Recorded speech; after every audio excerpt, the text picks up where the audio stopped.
Soalnya kan ini pemuda kan biasanya mabok nih. Iya. Waduh. Nah, ini sekarang ruqyah. Ambil barang di dalam tubuh gitu. Iya. Ya, bukan dalam tubuh sih. Apa gimana? Kalau saya lebih ke pusaka. Oh, itu yang praktis itu bisa ngeliat gak sih? Nih, dia orang nih sakitnya ini. Apa cuman saya yang ngomong? Ya, Misalnya- kalau non medis terparah, ya itu kita sebut santet. Ya. Yang saya tarik waktu itu kebetulan betul ada 7. Ada itu. Ada 7 barang gitu.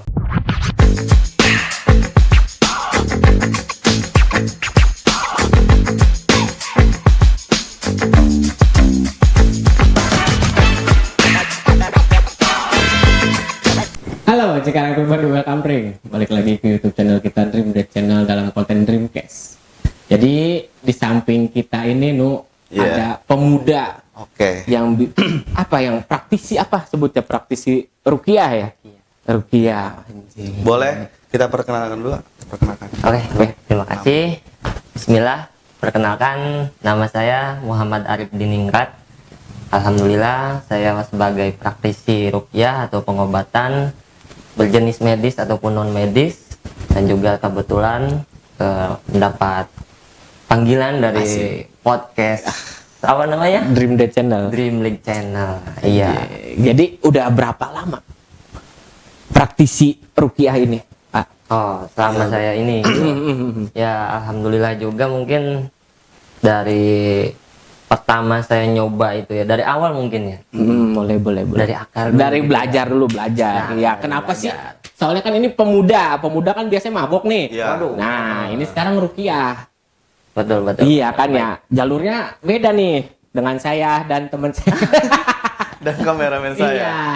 Kok bisa sih seorang pemuda gitu? Yang notabene sekarang kan pemuda-pemuda sekarang ya begitulah. Iya, mabuk. Iya. iya. Kok ini Jelas. malah ke ruqyah Iya. gitu? Coba jelasin. Ya alhamdulillah juga dari awal lulus SD itu saya 2013-an ya. Nah di situ langsung mondok pesantren. Nah di pondok itu ada ya saya sempat ngedalamin juga ilmu-ilmu Berapa lama? praktisi Pondok? di pondok itu dari MTS, SMA itu kurang lebih mondok semuanya 7 tahunan gitu. Nggak Tapi beda kalau- sama saya. kalau dari awal itu ya ada pendalaman juga lah mengenai ilmu tersebut, dan juga alhamdulillah tahadus binikmat ini memang basic keluarga juga gitu. Oh, keluarga juga ada. Alhamdulillah gitu. Bapak saya pun di sana gitu. Dan ya udah saya sebagai pewaris budaya dari keluarga Betul. gitu. Jadi ya alhamdulillah lah begini adanya gitu. Mulai pelatihan dan juga ya sampai sekarang ya saat ini bisa khairunas anfa'uhum linnas. Gitu. Dit. Dit, bahasa lah Dit. Nyaut tuh. Tapi seorang praktisi, misalnya kayak saya nih, yang buta tentang praktisi itu kita tuh harus apa sih? Dalam artian kita harus bisa apa? Ya yang penting mah akal sehat ya. Kalau nggak sehat gimana kita mau nyehatin orang gitu. Sedangkan dia aja nggak sehat ya. Nah itu. Iya. Terus yang kedua mungkin tentang keimanan ya. Walaupun saya imannya masih minim gitu. Iman yang masih dibarengin dengan imin. Imun. Nah imun satu lagi Iya. ya biar sehat. Iya. Jadi lucu dia. Iya. Ini nambah wae. Kalau Iya. biasanya pengobatan juga itu panggilan di luar rumah atau Kita ke rumah. iya kita ke rumah gitu. Ya Biasanya. kalau misalkan itu mah tergantung situasi kondisi juga ya. Kalau yang saya alami sekarang kebetulan alhamdulillah bapak pun sama di rumah gitu, bapak saya pribadi. Jadi kalau misalkan ada pasien yang datang ke rumah, nah itu langsung sama bapak ditanganinya Oh, gitu. iya. Dan juga kalau misalkan ada yang langsung ngechat ke saya minta di sini, misalkan ke lokasi di sini, ya saya yang berangkat. Ataupun yang pasien ke bapak saya mintanya di rumah. Pak Ustadz ke rumah aja. Oh, iya. Nah itu ngirimnya saya yang ke rumahnya gitu. Jadi bapak di rumah gitu. Iya. Tapi memang diperbolehkan dalam agama itu di meruqyah atau sejenisnya lah. Alhamdulillah jelas sangat dibolehkan lah gitu. Dibolehkan. Karena pada dasarnya sebenarnya gini mas ya, abang apa emas ya ini? abang aja boleh. kali ya. Sayang boleh sayang. Sayang boleh. Oh, mah terlalu ini ya. Waduh, Lah, kemana wae? abang mungkin ya. Boleh, boleh, Mungkin bisa. gini ya bang ya. Mengenai stigma apa namanya pandangan masyarakat terkait ruqyah ini terlalu apa semuanya itu jelek gitu tentang ruqyah. Jangan diruqyah jangan kan gitu. Ya. Jangan diruqyah nanti kesurupan, jangan diruqyah nanti begini begitu. Nanti kebongkar aib segala macam. Itu sebenarnya pemikiran-pemikiran yang tidak baik gitu dan tidak dengan real faktanya seperti itu. Tapi untuk sekarang ada nggak sih tanggapan dari mungkin dari tetangga gitu ke abang soal yang itu? Ya kalau mungkin tetangga, saya alhamdulillah ya mungkin itu pada zaman bapak kali ya. Iya. Dan kebetulan bapak itu dari tahun 90-an mungkin. 90-an sudah menjadi praktisi di situ. Udah lama juga berarti ya? Alhamdulillah gitu sudah lama. Nah, dan akhirnya ya masa saya sekarang mungkin buat warga-warga kampung itu tidak ada perkataan-perkataan yang seperti itu. Melainkan nah ini yang saya sering dapatkan dari pasien saya pribadi ketika mengobati gitu. Ah, ustadznya masih muda jangan gitu. Ya, ya, Ah, nggak percaya nih ustadznya Ya, ya. masih muda. Iya. Terlalu mencepelekan kali ya? Nah, ya mungkin bahasanya mencoba di awal, tapi cukup saya berikan dalil seperti ini. Unjur makola wala tanjung makola kan gitu. Ya. Jangan melihat siapa yang berbicara, namun lihatlah apa yang dibicarakan. Betul, Dit. Seperti Oke. itu, Dit. Dan itu yang membuat semangat saya bangkit kembali gitu. Oh iya, gue masih muda gitu, gue masih ini, tapi udah dipercaya sama orang, udah takdir Allahnya gue aja biar enak gitu ya. Gue bisa ngobati pasien ya, Membantu alhamdulillah juga. gitu. Khairunas antau Pimpinan, mulinas. Mas. Gitu mungkin bang ya. Iya. Tapi kalau ruqyah ini sebenarnya dia lebih ke mengusir jin apa penyakit sih? Garis besarnya kita. Iya betul. Kita mencari apa namanya, mengangkat up dulu pengertian ruqyah mungkin. Iya, betul. Jadi pengertian ruqyah itu kan dari bahasa Arab ya. Ruqyah gitu. Kalau misalkan kita artikan itu menurut bahasa itu ruqyah adalah jampe-jampe. Gitu. Kalau menurut bahasa. Jampe-jampe kan orang Jawa orang Sunda ya. Iya, Menurut iya. orang Sunda. Kalau orang Jawanya mungkin apa tuh ruqyah tuh ya? Ya bang. Oh. Banget gitu dah. Iya. Intinya Pokoknya itu dah. Iya. tentang jampe-jampe. Jadi kita kalkulasikan kembali ruqyah ini pengertiannya adalah sebuah jampe-jampe mah terlalu Ya ke itulah ke arah yang Iyalah. itulah. Ya. sebuah doa ataupun permohonan untuk kesembuhan. Nah, ada dua secara umumnya nih ada dua. Yang pertama, ruqyah ini dapat menyembuhkan penyakit medis gitu dan non medis. Jadi jangan salah, ruqyah pun bisa untuk penyakit medis. Ya itu salah satunya penyakit lambung, penyakit apa gitu mah yang biasa sering periksa ke dokter gitu. Penyakit iya. hati. Nah bisa gitu. Curhat Dit. Curhat si Nunu Dit. Justru orang itu pandangannya Iya. selalu jangan ruqyah ntar kesurupan, selalu dihubungin ke jin gitu. Ntar kalau kata jinnya, lah gue salah apa kan gitu ya, nyalahin gue terus gitu. Berarti istilahnya mah ke segala lah ya, ke medis dan non medis lah istilahnya betul. gitu. Karena ruqyah pun mengandung unsur Al-Quran tentunya, gitu. Karena kan saya ngutip dalil wa nunazzilu minal Qur'ani ma huwa syifa wa rahmatul lil mu'minin. Dan Allah pun menurunkan Al-Quran itu sebagai syifa gitu. Syifa bisa dikatakan penawar, bisa dikatakan sebagai obat. Dan juga kalau misalkan kita memang itu muslim, pedoman kita adalah Al-Quran, insya Allah gitu, segala petunjuk kita, segala keseharian kita, sesuatunya semua ada di dalam Al-Quran. Jadi ya kita sebagai praktisi mengamalkan ilmu yang ada di dalam Al-Quran untuk kesehatan. Iya, Begitu. iya. Dan juga tetap Gusti Allah. Iya. Tetap lah kita Oke ya, untuk sekarang kan lagi booming banget nih ya Bang ya, yang soal masalah si Udin, Gus Samsudin itu ya. Oh, Gus Samsudin. Gimana sih tanggapan Abang ke beliau? Seperti apa sih? Oke, kalau saya sih tidak akan menjas lah ya, menjas ini salah itu salah. Mungkin kita pakai pandangan secara pribadi saya, Iya. mungkin yang saya anggap ini dewasa dan juga menengah. gitu. Mungkin ya nanti bisa dikoreksi oleh kita semua gitu. Kalau pandangan saya ke Gus Samsudin, yang pertama memang beliau itu adalah praktisi. Iya. Itu praktisi dari segi kesehatan, pengobatan non medis. Nah, setelah adanya terus beliau berkembang gitu ya, berkembang demikian di sosmed, akhirnya semakin booming beliau nih, semakin terkenal akhirnya Dengan julukan si Chris. Chris ya, itu sih Chris mungkin Petir. ada yang nge-up juga lawan trendingnya mungkin. Siapa namanya? Si pesulap merah. Pesulap merah. Nah gitu. Kalau misalkan saya memberi pendapat keduanya ya, pesulap merah itu adalah seorang pesulap, itu Gus Samsudin adalah sebagai praktisi. Nah, cuma praktisi ini juga kebagi dua sebenarnya. Kalau misalkan menurut saya gitu, praktisi, kalau bahasa umumnya gini aja biar gampang.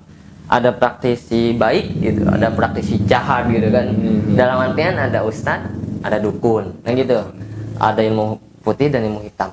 Nah, saya tidak menjas bahwasanya Gus Samsudin ini adanya di dukun gitu, adanya di ustadz ya. Mungkin kita pandang secara keseluruhan beliau adalah ustadz, tapi kita tidak tahu gitu keilmuan dia, nggak tahu dukun, nggak tahu juga ilmu putih kan gitu. Iya. Nah itu setelah trending Gus Samsudin lawan pesulap merah. Gitu.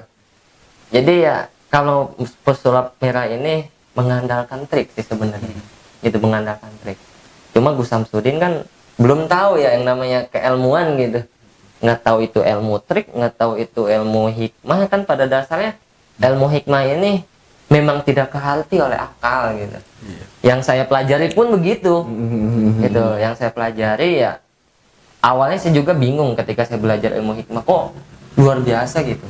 Ketika saya ngucap doa-doa tertentu, ayat-ayat tertentu, contoh lah ya, kita katakan tidak bedanya barang gitu, mengambil barang. Nah itu saya pun mempelajari sebenarnya ada ilmunya gitu. Bisa keluar, itu tergantung situasi kondisi yang keilmuan tersebut gitu. Maksudnya ngambil barang gimana nih? Ya kita katakan bukan gitu juga. Aduh, Maksudnya kriminal. ngambil barang di dalam tubuh gitu? Iya. Ya bukan dalam tubuh sih. Apa gimana? Kalau saya lebih ke pusaka. Oh, Gitu. iya. Narik, Pusaka, apa iya. namanya? Cek orang Sunda mah bebogaan. Nah, Iya, menarik pegangan pusaka lah gitu. Iya. Itu juga dulu pernah sih. Cuma saya nggak sanggup itu. Mungkin karena masih muda ya. Masih muda. Akhirnya keluar darah, muntah darah juga. Itu karena sebenarnya kalau kita logikakan, ilmu pengambilan pusaka itu sama dengan kita melawan dimensi gitu. Jadi dimensi dunia kita. Tapi pernah ngalamin berarti? Pernah ngalami gitu, sangat ngalami. Dimensi itu benar-benar ada gitu, dimensi goib itu, alam goib itu saya yakinin ada. Ya, karena apa, ada Allah pun goib. Iya. Gitu, ada tapi tidak kelihatan gitu. Benar. Tapi misalnya nih, saya sebagai mau dirukiah nih, kita tuh yang praktis itu bisa ngeliat sih, dia orang nih sakitnya ini. Apa cuman saya yang ngomong? Ya Misalnya, kalau saya pribadi ya, itu awalnya kalau misalkan si pasien ini, kita katakan pasien. ya. Kalau pasien ini awalnya nge-WA gitu, ngechat, A atau Tad, ini sakit ini, oke saya berangkat. Dan saya ketika udah di tempat, ya saya akurkan nih, oh iya benar, betul. Kalau misalkan asal-asal nebak, nah itu tidak mungkin ya, karena yang ada malah salah gitu. Salahnya tuh ya gimana ya, kalau misalkan kita menebak seseorang dengan penyakit walaupun tidak pada dasarnya sakit itu gitu, itu sama aja kita dukun. Ya, tidak beda jauh sama si Iya itulah ya. Nah, ya. Berarti tahu awalnya juga ya. berarti dari keluhan lah istilahnya, dari keluhan. Oh, berarti nggak bisa dilihat kasat mata nih istilahnya. Misalnya pasien datang nih, masih ama sakitnya ini gitu. Ya Bisa. kalau misalkan mungkin dari keilmuan yang udah tinggi ya, saya pun pribadi jujur ya, pernah tuh atau sering banget malah itu bisa tahu nih kendala penyakit. Oh misalkan ya, saya langsung ngejas, abang suka sakit punggung belakang ya. Nah gitu. Terus abang suka sakit kepala ya, karena mungkin juga salah satu keberkahan salah praktisi ataupun keberkahan yang saya dapat, Jadi bisa kita lihat langsung gitu, bukan lihat, jadi lebih ke firasat gitu. Sebenarnya tidak bisa langsung dilihat penyakit, cuma firasat si praktisi dan juga yang dirasa oleh pasien tersebut. Iya, Gitu. iya. Berarti nggak bisa dilihat kasat mata nih ya istilahnya lah ya. Ya, itu Datang sih sakit sini nih, terlalu sakit ini, sakti lah terlalu ya. sakti ya. Harus berapa lama tuh kita tapak di gunung? Gunung itu aja tuh, Gunung Lembu. Oke, selama jadi Praktisi. praktisi, Iya, gitu kan. praktisi. Momen mana sih yang paling parah gitu, ngadepin tamu yang punya gejala penyakit yang parah gitu? Apa aja tuh? Tuh, Ada yang nggak? paling parah mungkin. Iya, yang paling parah aja, parah-parah. Dua banget. lah ya, saya ngambil satu paling parah di penyakit non medis, paling parah di penyakit medis mungkin ya. Iya, Nah, iya, kita boleh, ambil boleh, dua-duanya tuh ya, biar seimbang. Iya, Iya, iya. biar balance. Heeh. Terus imbang Kalau kan? misalkan Iya, betul seperti itu. sama lah ya. Iya, tahu. Ayo yin yang nih hitam putih bisa. Oh, Tuh, selap merah. Iya, terus ya kalau misalkan yang saya alami penyakit non medis terparah ya itu kita sebut santet ya. Kenapa saya cap itu santet? Karena pada dasarnya ketika kita mengobati, saya pribadi mengobati seseorang itu diagnosa dulu gitu, diagnosa baik secara fisik maupun secara Medis. medis ataupun non medisnya berarti gitu. itu dulu. Berarti percaya santet? Ya kalau saya pribadi percaya gitu, adanya santet saya percaya karena gini ya, santet itu adalah suatu perbuatan yang dilakukan oleh bangsa jin gitu. Karena apa? Bangsa jin ini dia salah satu makhluk yang memang ada yang jahat juga, ada yang baik. Seperti manusia. Kalau misalkan yang jahat ya sama seperti manusia. Kalau ketika manusia rasanya ingin marah, ingin membunuh, ya jin pun sama. Gitu, dia Tidak juga beda jauh ya. tidak beda jauh. Berarti dalam artian bukannya saya menyamakan setara gitu. iya. Bedanya kan di akal. Begitu. Pikir punya akal manusia, tapi jin tidak. Tidak. Gitu. Mungkin ilmu lebih luas mereka. Gitu. Ada yang jin Islam kan lebih luas gitu. Iya, Imannya iya. bahkan sebelum manusia kan jin dulu gitu. Iblis dulu yang diciptakan. Begitu. Jadi saya percaya ada. Terus yang masalah santet? Oh iya, dan saya mengalami pribadi gitu, Pribadi ya, mengalami pribadi. sendiri lah, langsung mengalami keadaan santet ini ya. Kita agnosa dulu nih. Kalau bahasa dokter itu agnosa ya. Selidiki dulu, tanya dulu gitu gimana, apa yang dirasa dan apa Keluhannya ya. Nah, keluhannya lah intinya. Saya tanya keluhan, ini sesuai nggak nih Iya. sama penyakit-penyakit medis atau non medis yang saya pelajari gitu. Dan kalau misalkan sesuai dengan kitab yang saya ajari, itu salah satunya ada kitab Tibun Nabawi juga. Nah, kalau misalkan di dalamnya sesuai gitu, oh berarti ini salah satu terkena gejala non medis. Dan ini kita katakan santet gitu, karena gejalanya sama kayak di daftar isi gitu. Kalau misalkan itu iya, daftar iya, isi iya. kitabnya gitu. Iya. Daftar isi juga ya. Nah, sesuai isi kitabnya lah Iya. gitu lah. Berarti ada kitab yang menjelaskan santet berarti istilahnya. Ya kalau misalkan itu sih ada gitu pelajaran-pelajaran. Kalau misalkan mau nyantet juga bisa gitu. Ada buku santet gitu kan. Tuh, ada di tenang. Lu mah ngebahas ini aja, kita Prutul Uyun. Nah. Ya, pemuda kayak dia mah ya. Gak betul, biar nikah lah ya. Iya, biar nikah. Pelajari dulu tuh. Terus seperti apa tuh? Ini jadi Salah kemana satu. wae sih gue masalah santet? Terus? Nah, ada satu keluarga yang di daerah tertentu ternyata pas sudah diagnosis jelas gitu. Dan parahnya di mana? Itu kalau misalkan santet ada berbagai macam jenis lah ya. Gitu. Ada santet yang paling parah itu santet merah. Oh, santet hitam juga gitu. ada.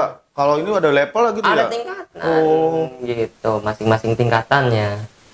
Nah, kalau yang saya hadapi waktu itu salah satunya parahnya itu 7 keluarga itu sakit. Jadi satu keluarga besar nih. Iya, semuanya berarti keluarga semua. besar itu ada berapa orang?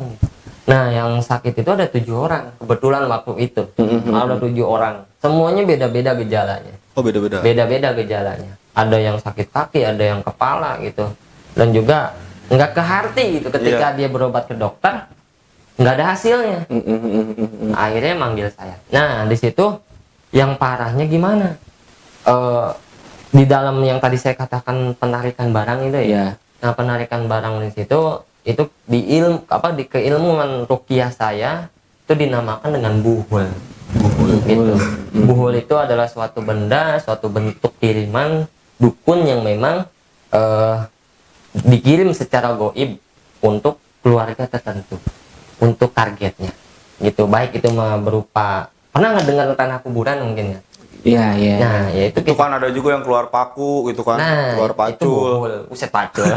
Macam TV, kulkas, anjing, PS. Hop. Tuh. Lanjut. Itu lo aja sih mungkin kita. Biar kata kan. Iya. Iya. Terus Ya. ya ketika saya mencari buhul itu ya barang kiriman itu kan bentuknya ditanam. Dia itu kalau misalkan diwujudkan ke alam dunia atas izin Allah ya, atas izin Allah diwujudkan dia ke alam dunia itu berbentuk dia tuh di bawah tanah dikubur.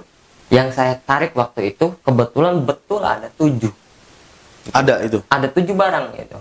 Salah satunya yang saya tarik di bawah tanah itu ada paku gitu. Terus ada bungkusan warna hijau pada saat itu. Bungkusan warna hijau, dalamannya itu paku, beling, Oh, beda-beda. beda-beda. Paku. Ini nggak apa sih yang nanam? Iya, nggak masuk akal juga. Nah, nanam itu di bawah tanah dan juga kalau logikanya gini ya, kalau misalkan itu bekas galian awalnya pasti berbekas. Berbekas. Tapi ini enggak, tanah biasa aja gitu. Itu saya gimana caranya? Tahu nggak alat pencari emas? Iya. Nit, gitu kan ya. Bedung. Nah itu agnosis ada ilmunya seperti itu. Jadi kita cari dulu nih di mana buhulnya, baru gali di situ. Dan itu pas hitungannya ada 7. Dan ada salah satunya jenglot. Gitu. Jenglotnya kecil. Ada salah satunya, cuma ketika itu tanah itu digali gitu. Terus dia bukan nyumput, kabur. Oh, kabur itu. Dia kabur ke bawah. Itu kelihatan, bukan hanya saya yang ngelihat. Keluarganya kan semuanya menyaksikan tuh, menyaksikan. Berarti jenglot itu hidup. Hidup itu. Saya juga jujur ya baru pertama kali melihat jenglot selama saya jadi praktisi gitu. Jumput ke dalam. Ya menghilang aja gitu. Tiba-tiba nggak ada yang tak. Iya, ke dalam tanah nggak ada, itu hilang. Berarti kalau Langit. jenglot muncul 8 buhul gitu. Akhirnya ketarik 7. Dan saya tes, ini langsung dites gitu sama orang yang sakitnya. Kalau misalkan cuma barang-barang aja kan takutnya nggak percaya gitu. Iya. Saya tes langsung ke orang yang sakit. Misalkan nih, saya dapat tulang waktu itu di dalam kain nih. Dapat tulangnya tulang kaki ayam. Gitu, tulang kaki ayam udah lama banget itu, kelihatan nggak tahu berapa tahun itu usianya. Nah, dengan bacaan tertentu saya saya tes ke orang yang sakit. Waktu itu yang sakitnya sakit kaki. Gitu, kakinya ini nggak tahu kenapa cina diagnosa asam urat bukan, gula bukan gitu. Pas saya ini ternyata langsung bereaksi. Itu langsung bereaksi Ke orang tersebut. Iya, yang sakit. Kakinya itu langsung kesakitan dan akhirnya muntah. Gitu. Dan ternyata kita kita yakinkan bahwasanya atas izin Allah ini sudah terbongkar. Gitu, dan alhamdulillah sehat. Nah, itu mungkin parahnya di situ yang saya alami non medis. Ya kalau medisnya mah mungkin stroke ya. Nah, gitu. Kalau saya pribadi kan bukan hanya praktisi ruqyah. Mungkin praktisi, kalau nama ilmunya itu totok syaraf. Gitu. Jadi iya. Sekali totok langsung nyetrum gitu kan. Nah, jadi yang stroke itu pertama pasien parah saya itu stroke. Nggak taunya itu kan harus ini ya, rutin. Iya. Waktu itu saya sebulan hampir 4 kali ke rumah dia, jadi seminggu sekali. Nah, pas ke sebulan selanjutnya dia merasa udah enak, gitu. udah sembuh lah stroke-nya, alhamdulillah. Dan ya itulah tragisnya, dia kepleset di WC, wafat gitu kan. Kita doakan semoga husnul khotimah. Amin, amin, amin, amin. Itu kan di luar pengobatan. iya, gitu. itu mah pleset. Aduh, mah. kepleset. Aku lelumpangan wae. Tapi surat-surat apa aja sih yang biasanya rukyah itu? Surat cinta untuk Starla. Nah, bisa masuk sih ya. Bisa, boleh. Biasanya surat-surat yang di Al-Quran itu surat-surat apa aja sih yang biasa dibaca? Yang tadi saya sampaikan di awal ya, bahwasanya Allah itu menurunkan Al-Quran juga sebagai sifat. Dan sebenarnya kehidupan kita ini diatur ada di dalam Al-Quran semua. Iya. Bagi yang pembisnis itu kan ada di ayat anu gitu, ayat tertentu. Ada yang ini di sini. Huda itu, huda kan Al-Quran itu huda linnas gitu kan, petunjuk bagi manusia. Gitu, petunjuk bagi kita semua. Jadi khususnya ruqyah ada ayat-ayat yang memang itu untuk kesehatan. Contoh ya, contoh kecilnya, ini contoh kecil aja. Contoh kecil aja ya paling biasa kita jadikan surat-surat pendek biasa seperti kulhu, al-falaq, anas gitu. Karena apa? Semua ayat Al-Quran bisa kita gunakan tergantung niat. Gitu. Kalau misalkan mungkin bagi anak pesantren nih ya, itu sih kita awalnya niat nih. Innamal a'malu Binniyat. gitu kan. Sesuatu itu harus Diawali dengan niat. nah, Gitu. Kita mohon ke Allah dengan membaca ayat tertentu, ya Allah semoga dengan keberkahan pembacaan ayat suci Al-Quran ini bisa menjadikan kesehatan untuknya. Gitu. Kita terlepas juga minta ke Allah. Jadi kalau buat umum nih yang bukan praktisi, itu mungkin bisa melalui sholawat ya, sholawat ada sholawat syifa gitu kan, sholawat kesembuhan, sholawat fatih, sholawat munfarijah ataupun yang lainnya, tergantung niat. Kita niatkan aja baca sholawat untuk kesehatan, itu ruqyah namanya. tapi Pak Ustadz sendiri pernah nggak sih ngalamin kayak ada serangan Jangan jin? bapak dah ya. Belum nikah soalnya. Abang itu yang tapi pas saya. tapi abang tapi abang sendiri pernah nggak sih ngalamin kayak namanya serangan dari makhluk jin? Sering. Mungkin saya nggak ngomong ke siapa-siapa ya. Iya, iya. Waktu itu ya sih. waktu itu gitu. Iya, Jadi ya kita bongkar sedikit di Iya, podcast boleh, kali boleh. ini. Iya, gitu. iya, boleh. Tapi maaf kalau podcast ini harus dibongkar semua. Bukan sedikit ya. Iya. Waduh. Dikit aja dikit. Dikit aja. Dikit rasa. Berarti dikitnya ada 100. Isukan tapi isukan atau podcast ini 100 mah ya. Guys tunduk kamera mana. Dikit aja kita cerita dikit. Serangan apa tuh? Yang biasa dirasa. Saya dulu pokoknya setiap ngobatin pasien nih ya, itu pasti saya selalu merasakan sakit. Sakitnya itu bukan sakit parah gitu, tapi contoh halnya seperti panas belakang gitu, pegel pundak atau gimana. Nah itu kan pada dasarnya kalau misalkan menurut medis itu kan capek, pegel gitu. Iya. Dan juga kalau kita agnosa kembali, diri saya pribadi itu pun ada gangguan. Itu gangguan jin yang memang kadang menghantui secara nyata ya, contohnya seperti itu. Iya. Kadang melalui mimpi gitu. Habis ngobatin pasien nih, terus saya langsung dapat mimpi. Mimpi dikejar-kejar banyak jin ataupun diserang gitu. Intinya mereka tuh serangan balik. Iya. Gitu. Mereka serangan balik. Sering banget itu. Sampai saya kena rep-rep gitu kan, kena rep-rep. Tahu kan rep-rep ya? Ya itu kenapa sih kalau rep-rep? Nah, itu kalau Saya sering banget. dua unsur nih sebenarnya ya. Gimana tuh? Kalau unsur kedokteran ya yang saya baca itu di ya analisis kedokteran itu hawa kecapean. Iya. Gitu, hawa capek dan juga hawa pikiran yang berlebih. Iya. Gitu. Jadi capek nih, si darah ini tidak berfungsi normal gitu. Si darah ini disebutnya ngalir. Nggak mengalir. Ngalir darahnya ini tidak normal dan Mengganggu. menyebabkan ya Rep-rep. ya gitulah. Kalau ininya mah saya nggak Iya. paham lah ya, Iya, iya. bahasa dokter Iya, gitu. iya. Kalau non medis, Nah kalau non medisnya itu ada gangguan jinnya gitu. Jadi ketindihan cenah. Nah. Mungkin. Aduh ya ketindihan saya gitu. Ketindihan. Jadi itu kan pasti ya, kita pas kena rep-rep itu susah gerak gitu. Iya, kan. iya. Ya itu kalau logikanya kita kayak ditindihin orang gitu. Kalau menurut logika gitu. Kalau menurut keimanan ataupun non medisnya ya itu sudah jelas diganggu sama jin. Ya saya dulu pernah kayak gitu ya. Waktu tidur. Dia rep-rep. Lu mah rep-rep kali.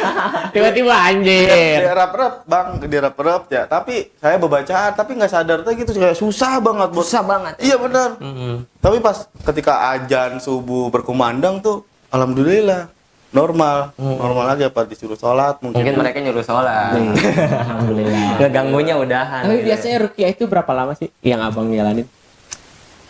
Waktu pas rukiahnya waktu gitu pas ya. pengerjaannya. Biasanya itu membutuhkan waktu tergantung sih, tergantung pasiennya gitu. Kalau misalkan sakitnya parah, ya itu agak lama juga gitu. Soalnya rukiah saya pribadi itu bertahap gitu. Ada ya kita katakanlah yang pertama rukiah standar gitu kan. Rukiah standar ini rukiah awal untuk umum gitu. Misalkan nih setelah rukiah standar selesai, minimal ya 10 menitan lah. Terus habis rukiah standar masih ada yang sakit nih, masih kerasa. Iya. Nah itu ada lanjutan. Gitu, di situ juga langsung. sampai benar-benar udah tidak ada yang dirasa lagi aja gitu ya. Kalau saya pribadi begitu. Saya nggak mau ninggalin pasien saya yang memang dia berbekas lagi gitu, penyakitnya masih ada nyisa. sisanya, iya. Saya nggak mau ninggalin pasien. Minimal itu saya membutuhkan waktu setengah jam kalau panggilan. Itu minimal gitu. Kadang ya berjam-jam gitu kan. Namanya sama ngobrol bener Iya, gitu. ngobrolnya sih yang lama emang gitu. Tapi kenapa biasanya muntah? Kenapa sih muntah? Nah, muntah itu salah satu reaksi. Tidak Gitu. Nah, Saya olah karena apa ya, kalau misalkan saya nih sebelum saya ngasih tahu ke pasien, nanti kalau bapak atau ibu merasakan mual, silakan muntahkan saja. Gitu, ini bahasa saya ke pasien. Iya. Karena itu adalah suatu bentuk reaksi dan kita niatkan dengan keluarnya mual, keluarnya muntah sama dengan keluarnya penyakit. Gitu. Jadi itulah kita nisbatkan. Gitu. Tidak dengan mual saja gitu. Kadang kan ada yang spontan tuh, misalkan misalkan ya langsung dari mulut tuh jebret keluar paku. Itu abang sendiri pernah nggak sih ngalamin? Enggak, itu. Itu bener apa nggak sih? Kalau yang langsung jebret keluar paku nih, jebret keluar PLX misalkan gitu. Kalau itu saya mau sih sebenarnya. Iya gimana tuh? Tapi Ya, belum pernah. Belum sih, kalau saya pribadi itu belum pernah ngalamin kejadian kayak gitu ya, karena nggak masuk akal juga. Yang pertama kalau menurut saya nih ya. Tapi kalau ada kejadian seperti itu nih, nah itu mungkin memang sudah keilmuannya seperti itu gitu. Dan Tapi ada juga ya. ada juga. Kalau misalkan pernah tuh ya, balik lagi kita ke siapa?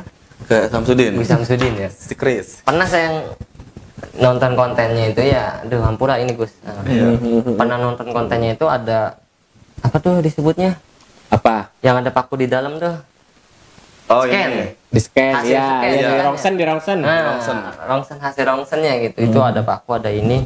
Menurut dokter kan ini nggak mungkin nih ada masuk ke dalam. Nah, kalau menurut keimanan dan juga kita hubungan dengan penyakit jin ataupun dengan penyakit santet, penyakit non medis lah, itu memang ada nyatanya seperti itu. Ada. Gitu ya, karena yang saya tadi katakan bahwasanya buhul itu yang suatu bentuk yang dikirim oleh dukun, cuma dia tidak terlihat oleh kita semua, walaupun kalau tidak didasari dengan keimanan kalau nggak bakal percaya.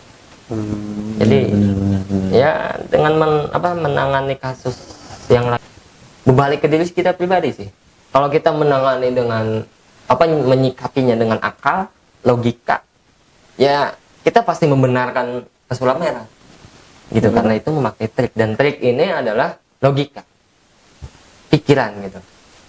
Terus kalau misalkan kita menanganinya, menyikapinya dengan keimanan, bahwasanya ilmu Allah itu luas banget gitu. Bahkan saya pernah ngaji di kitab ta'lim ya, ta'lim itu ilmu Allah saking luasnya itu, dari seluas lautan nih, itu cuma netesin satu netes dari tetesan kecil gitu yang Allah kasih ke muka bumi, padahal ilmu Allah tuh selautan luas gitu. Tapi cuma setetes yang dikasih. Nah, makanya gitu, jangan langsung menjudge suatu perkara kalau kita belum tahu keilmuannya. Benar. Jadi kita seimbangkan lah gitu. Sampean jenengan. Kita nyoba dong, gua pengen dirukiah nih, coba dong. Boleh dong. Kita emang udah rajin. Jujur sih ya. Boleh dong, kita coba dong ruqyah dong. Yang Iya. standar-standar aja. Berbalik ke reaksi tadi ya. Iya. saya. Selain muntah juga ada lagi reaksinya. Apa tuh? Ya salah satunya keringat gitu kan. Ketika diruqyah terus keluar keringat, itu kan kalau menurut menurut medis kesehatan itu sehat. Iya. Keluar keringat ketika sakit. Kalau ke ruqyah ada pantrangannya nggak sih? Kalau misalkan sakit kan ada pantrangannya nggak? Misalkan nggak boleh ini. Nggak boleh main slot paling. Kalau mau di ruqyah ada pantrangannya nggak sih bang? Ya seharusnya emang tidak ada sih. Tidak ada ya? Kalau misalkan ini yang penting dia berakal aja gitu. Iya. Kalau dia nggak berakal, saya takut nanganinnya gitu. Kalau mau lanjutan ruqyah gitu bisa di DM IG M Arif Diningrat. Oh shit. Apa tadi nama Instagramnya Nanti apa? itu tuh simpen. M Arif Diningrat Oh. gitu. TikTok ada M Arif Diningrat. Itu ada. Turunannya berat, ningrat. Jangan lupa follow di bawah ini ya. Iya. Akun apa nama podcast? Jadi promosi ya. Bingung anjir. Ya intinya di dunia ini memang ada gaib lah istilahnya gitu. Ada. Kita tidak bisa menyamakan dengan ilmu logika. Betul. Ya betul ya? Betul. Betul. Dan tidak yang berlogika karena medis dan non medis itu beda lah istilahnya Beda. penyembuhannya. Karena tidak bisa dipakai logika. Benar nggak Pak Ustadz? Betul, sangat Pak betul. Ustadz. Siap. Ya, Pak Ustadz. siap. Jangan bapak. Oh iya Belum nikah. abang ya sama dong kita belum nikah. Ya dulu nih. Jadi curhat kita nih. Masih kuliah, saya masih kuliah. Oh, alhamdulillah. Untuk Pak Ustadz apa sebutnya nih? Untuk AA terima kasih sudah murid ke saya. Terima kasih untuk kedatangannya. Iya, ruqyah saya terima kasih sudah datang ke Dream Studio ini untuk menceritakan tentang ruqyah.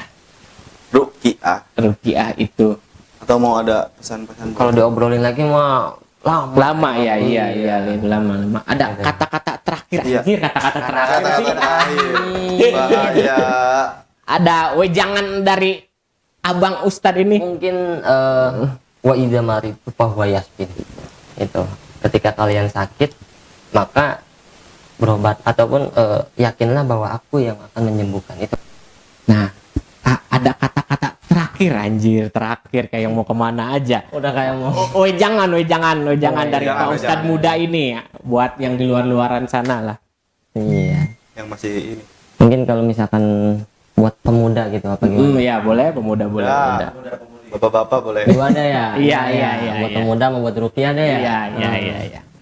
Ya kalau buat pemuda terus jalani aja apa yang memang itu jika Anda ingin melakukan maka lakukanlah. Kalau itu kebaikan, maka kalau keburukan sebisa mungkin tinggalkan. Gitu karena Benar. masa ini adalah masa yang akan menentukan masa depan kalian. Gitu. Keren. Apa lagi? Buat ruqyah. Nah, nih. buat ruqyah. Iya, ini kan temanya ruqyah. Mm. Wa idza maritu fahuwa yasfin. Gitu. Ketika kita sakit, maka kita ingat ke Allah. Kita kembali ke Allah. Kita minta kesehatan ke Allah. Dan juga slogan dari ruqyah saya sendiri, ruqyah itu selalu berdampingan keberkahannya dengan Al-Qur'an. Selalu memakai Al-Qur'an gitu. Karena kita diatur oleh Al-Qur'an. Jadikanlah Al-Quran sebagai obat yang utama dan pertama bagi kesehatan. Begitu. Mungkin cukup lah ya. Ya. Terima kasih Bang. Atur nuhun Bang Ustadz aja, Bang Ustadz. Pokoknya ini mah terserah kalian lah mau percaya atau tidak lah ke individual masing-masing karena Itu tidak gimana bisa. persepsi kalian aja. Iya, tidak bisa berbarengan antara medis dan non medis ini. Betul. Hanya logika lah istilahnya, logika kalian yang apa ya istilahnya.